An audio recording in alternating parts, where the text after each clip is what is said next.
Okay. You got the feed up yet? Mine's still. It is live. Hey, there we are.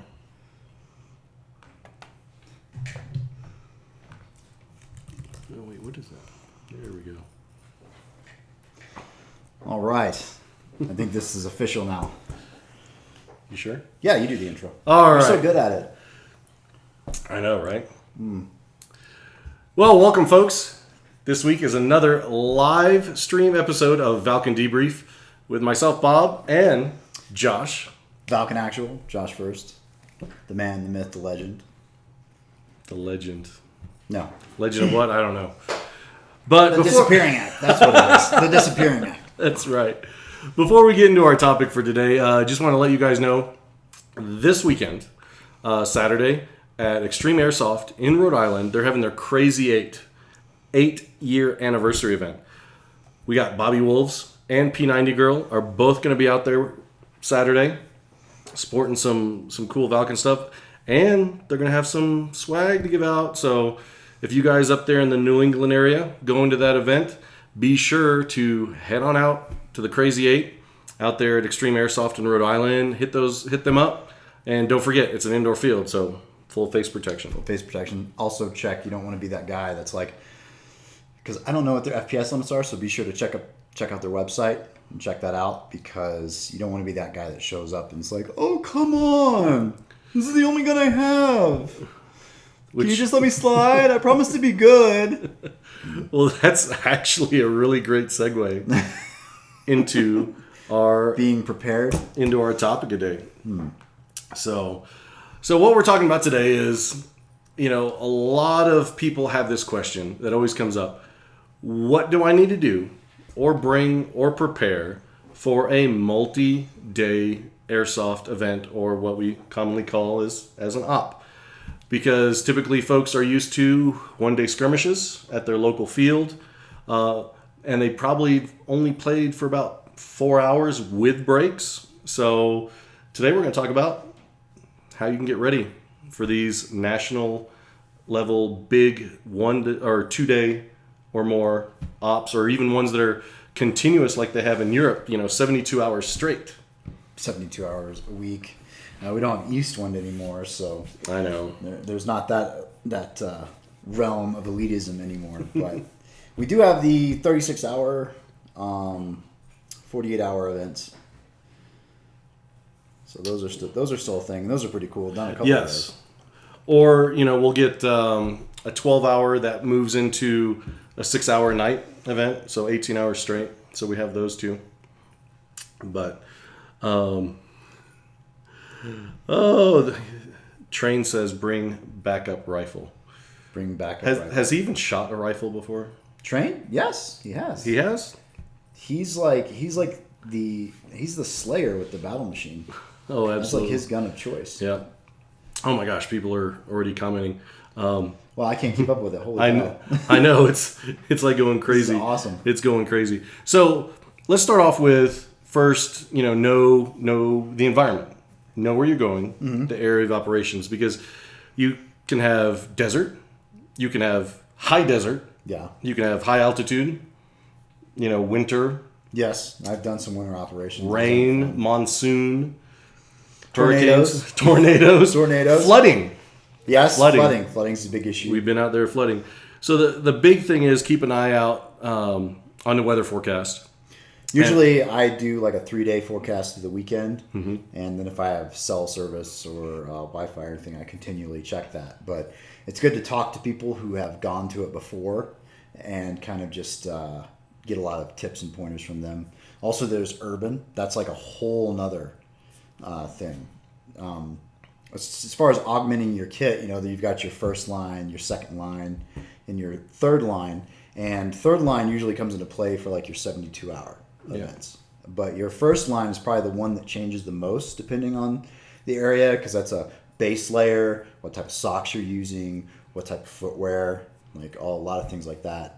If it's an urban environment, strongly recommend knee pads and elbow pads, maybe a bump helmet.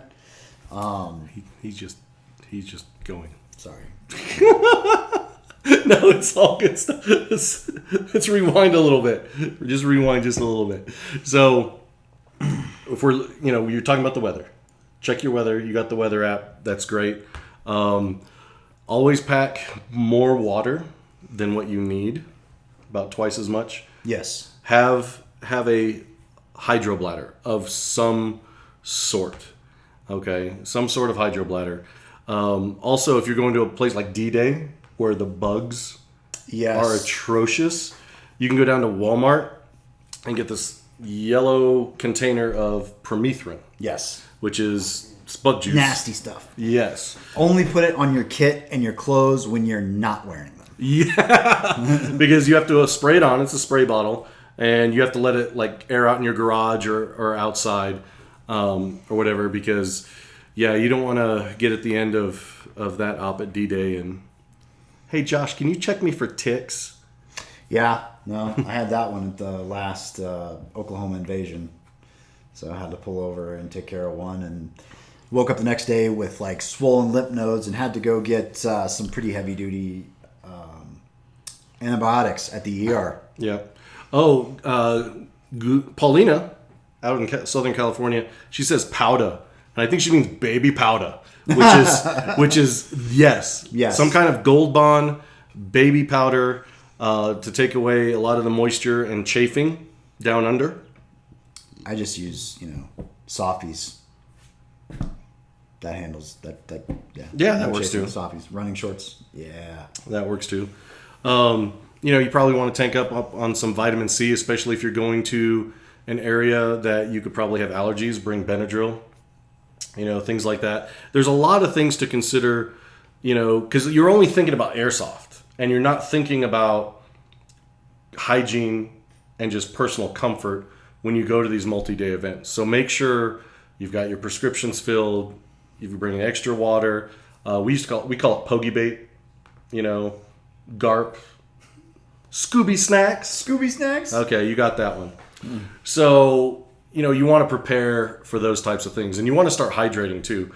Like on Labor Day weekend, in a couple weekends, is American Milsims Operation Copperhead. Oh, Copperhead's got that AO has its own set of problems. It is flat. However, it's 4,000 feet above sea level, high desert, and if you're not careful, that thing will kick your butt. Well, and rattlesnakes and scorpions and tarantula killers. And... We won't talk about snakes right now because P90 girl's watching. I bet you she's gonna have snake bite kits from now on. Well, those don't really exist anymore. Well, compression and tourniquets are better for them than that. What do you got there? So this is an EpiPen. I take it with me everywhere, especially because I have a bee allergy. It's good to have a bracelet or have it on your medical card. So a lot of events like American Milsim and Milsim West will make you fill out a medical card.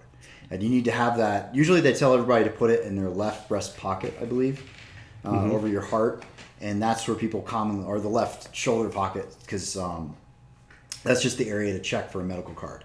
So have, it listed everything. If you have a peanut allergy, if you have, an anaphylactic reaction to anything, like list that on there. It doesn't sound like it'd be very useful, but when someone comes across you and you're having a seizure, like they have no idea what to do with you. But if you have on there like bee allergy and I'm trying to get to my EpiPen, then someone can help you. One of the most important things I've found for any kit is the IFAK. And if you know your blood type, put it on the outside of your IFAK. Now there's a lot of games have an in-game IFAK for your bandages. I recommend a full-blown IFAK. Now, some squared away guys who do impressionist kits will have quick clot, tourniquet, blowout kit, all that stuff. I've seen quick clot, the need for quick clot at an event. It actually saves somebody's life. I know that there's been some instances where tourniquets have come in handy. Yep. But that's you need caveat.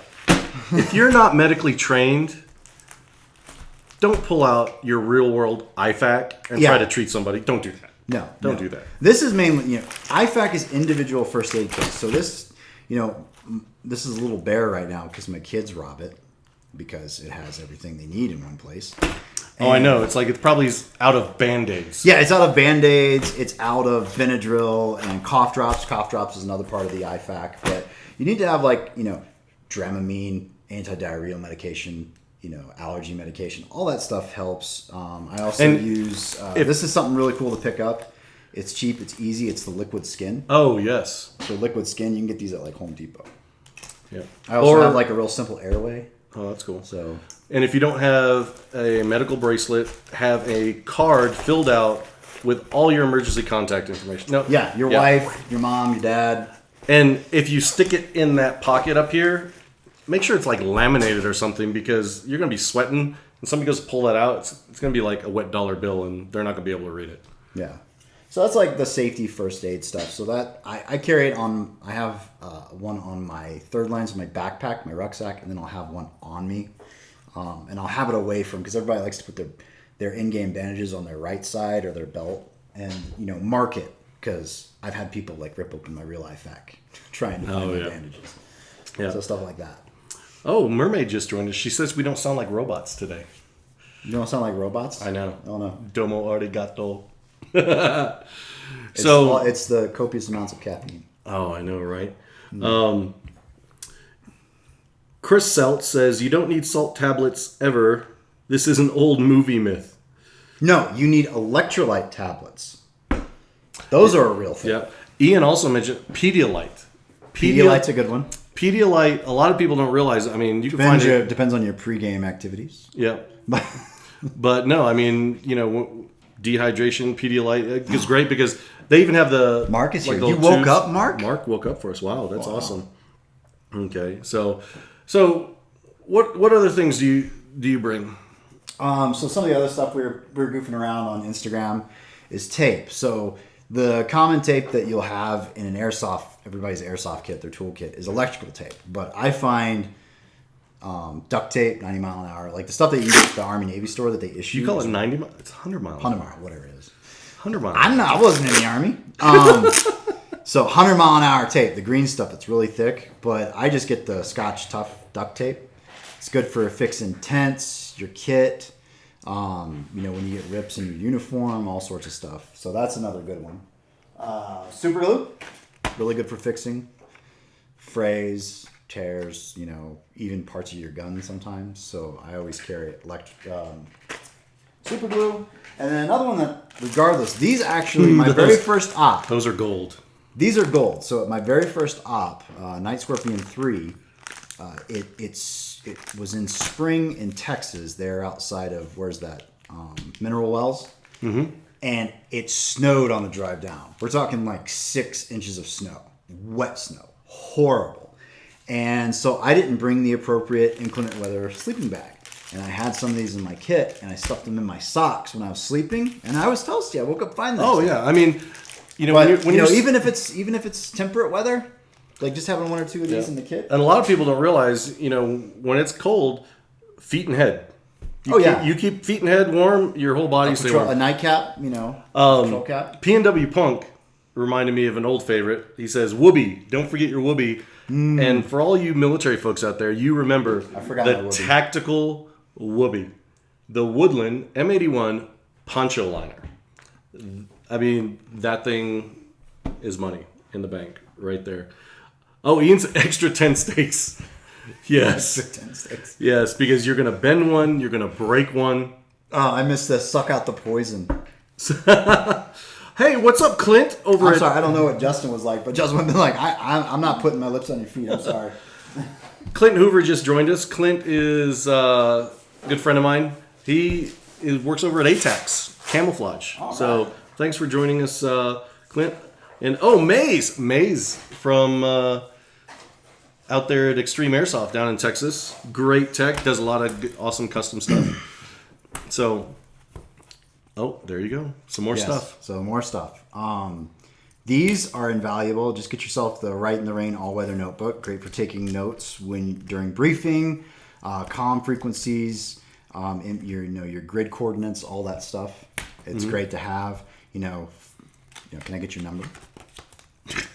When you geek out and you have a fanboy moment with the kaiju, you want to get his number, right? Or write down his Instagram. But yeah, I see all too many guys like forget this essential stuff. Yeah. 550 cord. That's 550 cord's another good one. 550 cord is another good one. And something else to take into account is you go to an event and everybody's wearing a kit with as much as possible. They look like the Michelin Man with all this kit, and you really don't need all that stuff. And people forget that your first line includes your uniform. That has pockets on it. This goes in pockets. A first aid kit goes in your pockets.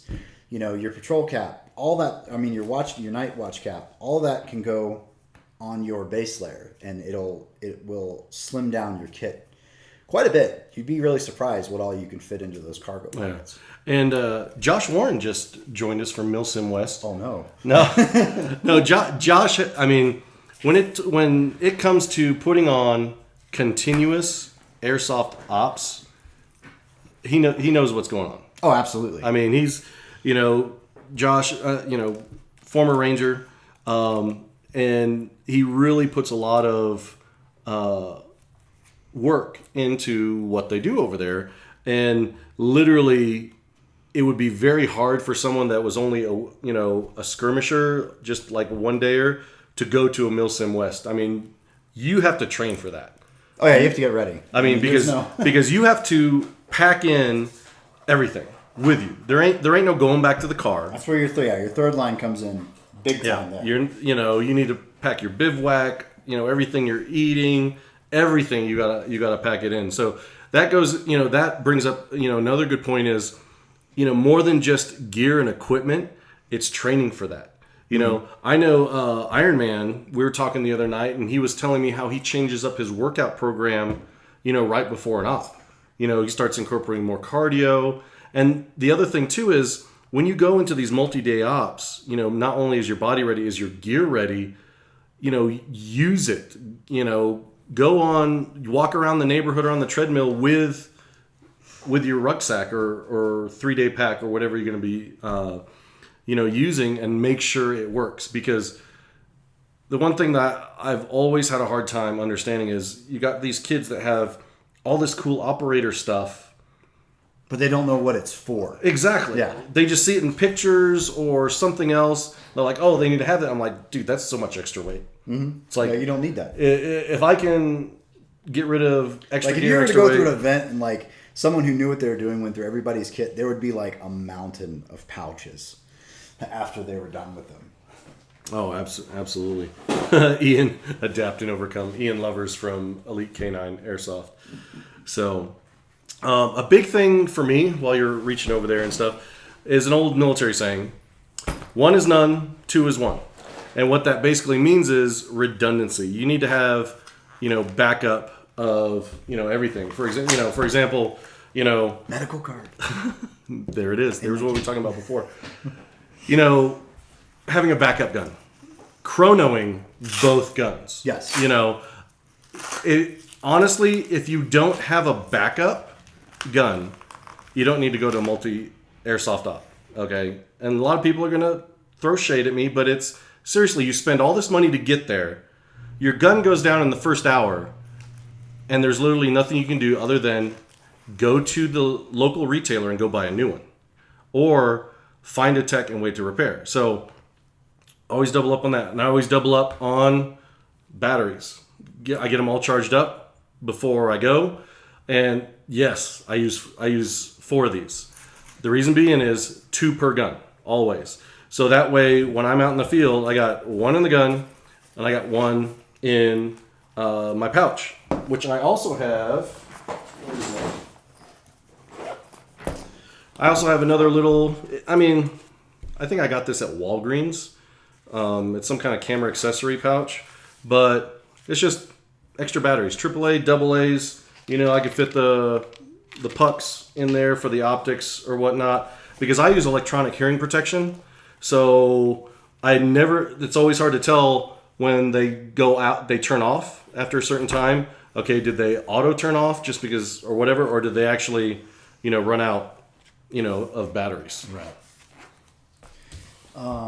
As far as iPro, Face Pro, I'm of the mindset you should always have face pro on you, especially if there are any urban areas, because people get so mad when they get shot in the face, a tooth shot out, but that's kind of like your own fault because you wave that.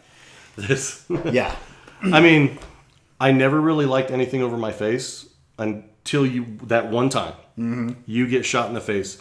For me, it's depending how hot it is. Honestly, I'll either be wearing the low pro mesh with my glasses, or like a sports mouth guard, form fitted. Yes. Mouth guard, because those, it's all about, puncture to my face that can heal, but you chip a tooth, that's a lot of money. Yeah. That you just lost, right there. So I typically bring this and my mouth guard. My mouth guard usually hooks up in my helmet, in the bungee on my bump helmet. So again, doubled up, either this or the mouth guard. And then I always bring like 2 sets of iPro. Commonly what I use is obviously the Zulus, but my backup pair are usually Sierras. So if I run into something that's a little bit more humid, I get a lot of accumulation of condensation inside the goggles, I'll switch over to my Sierras because they're more of like a true goggle, and it gets a lot more airflow. I've seen a lot of guys that wear those helmets. So they'll have the full dust, sand, and wind goggles up on their helmet, and then they'll have these on. Because, the last thing you want to do is remove your iPro in the middle of a game. Right. Typically, the call out is blind man.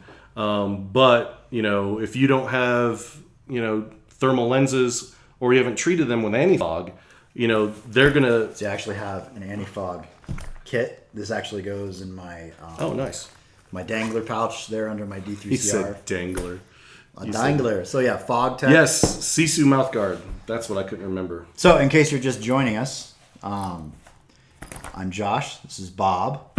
And we're going over some of the things that you need for your first multi-day event or...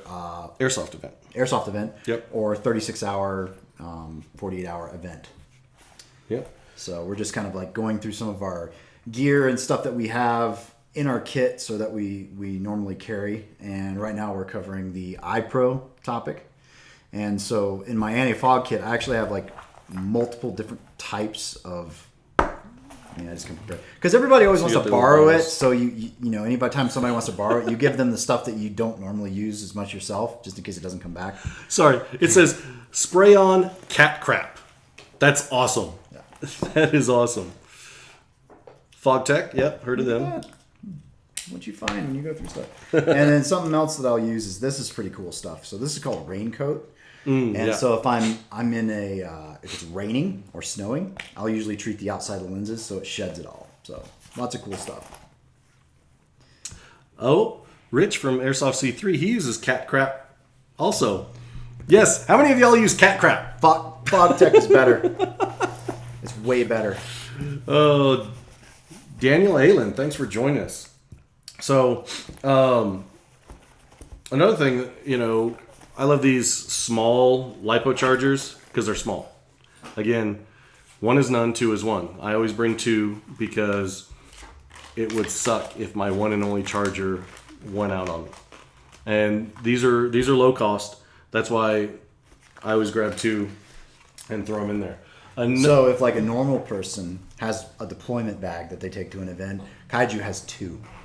No, actually, speaking of deployment bags, so many of you that have rolled with me, Vegas 6, Woodcock, Robo, I have this box, okay, and it's lockable.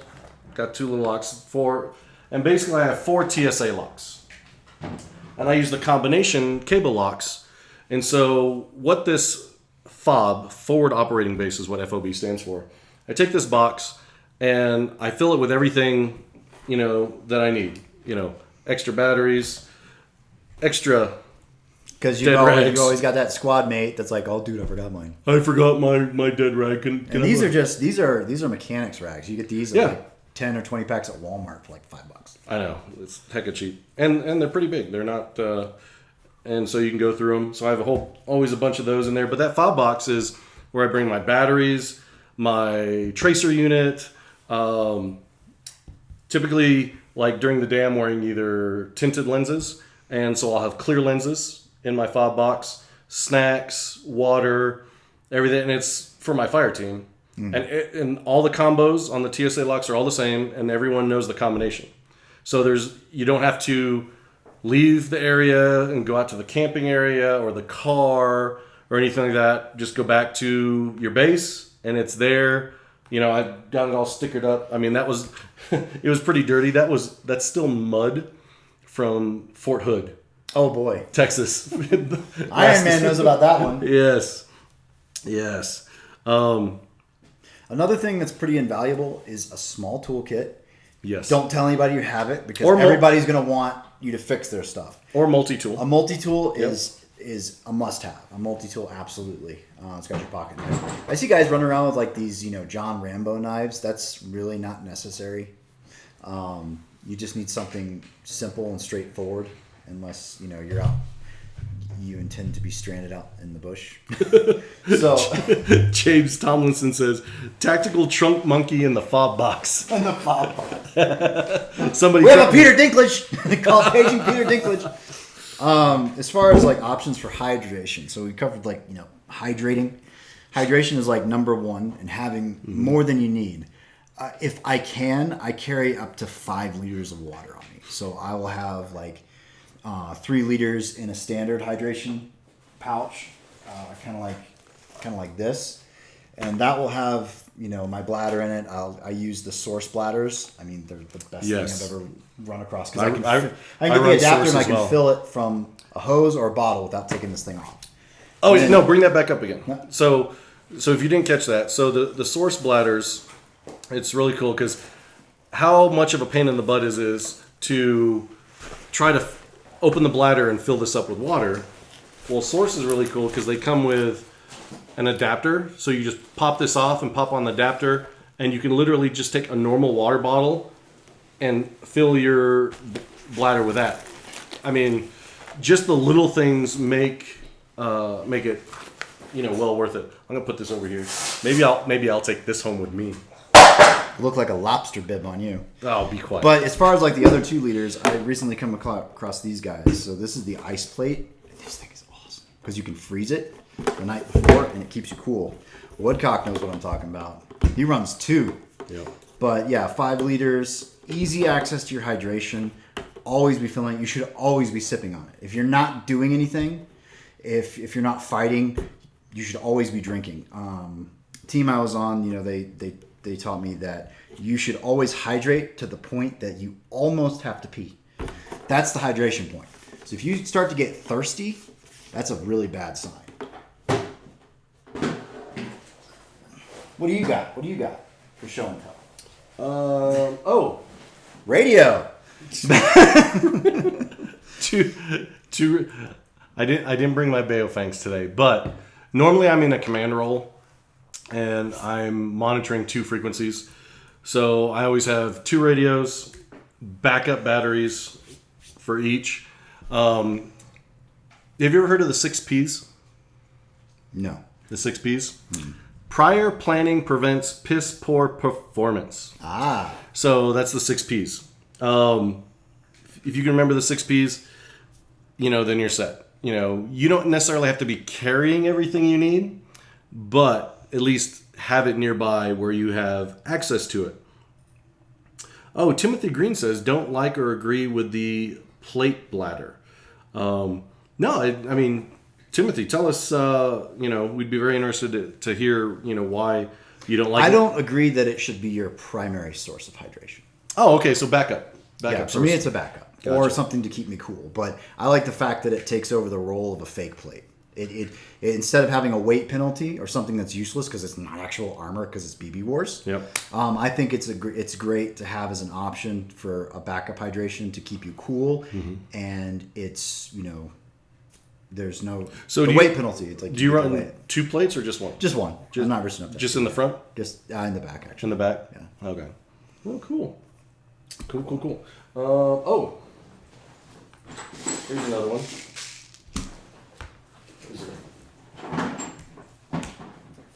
Did I set it down? Your kit is getting on it. Okay. Oh, here's another one. Speed loaders. So this is one of my favorites because I can load it real fast. But just in case this breaks, always got a backup. Always have a backup. And I like these. And I'll stop rolling it around because my producer is like, he doesn't like that sound in his ears. It's driving him crazy. These are great because they fit in an M4 pouch as well. The only thing I've never been able to get around is the rattling. Because once you fill one mag, and you're hopping around and that's why they stay at the fob. Yeah, exactly. What are the things? Read the rule set. Yes, have it on you actually. Have your rule set on you in the field is a really good idea because not only do you stay informed, but if you run across somebody who's arguing with you, one, don't argue with them. Yeah. But then you've got this is our 10 commandments for the weekend, bro. This is it. This is the law. Yeah. And then you've got it in writing and then it ends it right there. Because every multi-day event, they post the core rules on the website because their core rules for that event host, they don't change. They're the same. The way they do the medic rule, the way, they handle blind man or injuries, they're all the same. Now, typically when the event comes up, they'll publish event-specific rules and they'll reiterate them on site. So make sure you read the rules because ignorance is not an excuse. I like that. Bring a bolt cutter. Make sure they're heavy. No, the best one I ever saw at a Milsim West event was a kid who wore full Kevlar helmet, armor in the front and the back, so he could have 2 tourniquets, but he forgot to buy the second one. That was the best one I ever saw. Oh my gosh. Also another good one. Extra socks. Extra underwear, extra t-shirts. And invest in those gallon Ziploc bags. Yes. Because if it's zip flooding... ties. Zip ties are zip ties are good too. When it starts raining and you want to take off those boots and put on a fresh pair of socks, you can't put on another wet pair. No. It's just, it's going to kill you. But we're coming to the end of our show today because I'm sure we could go on for like another half hour. Oh, I know. But if you guys have any more suggestions that you want to add, stuff that you guys have found to be invaluable, tips, tricks, throw it in the comments, add to it, share your knowledge with everyone. Brigade Milsim actually has a really great packing list, and we'll get that posted up in the comments in the bottom because they're really organized very well. And so basically when each team member has, packs their stuff, it populates a master matrix, so then, the team leader knows exactly everything that's being brought. So that's always good. You can never be too prepared.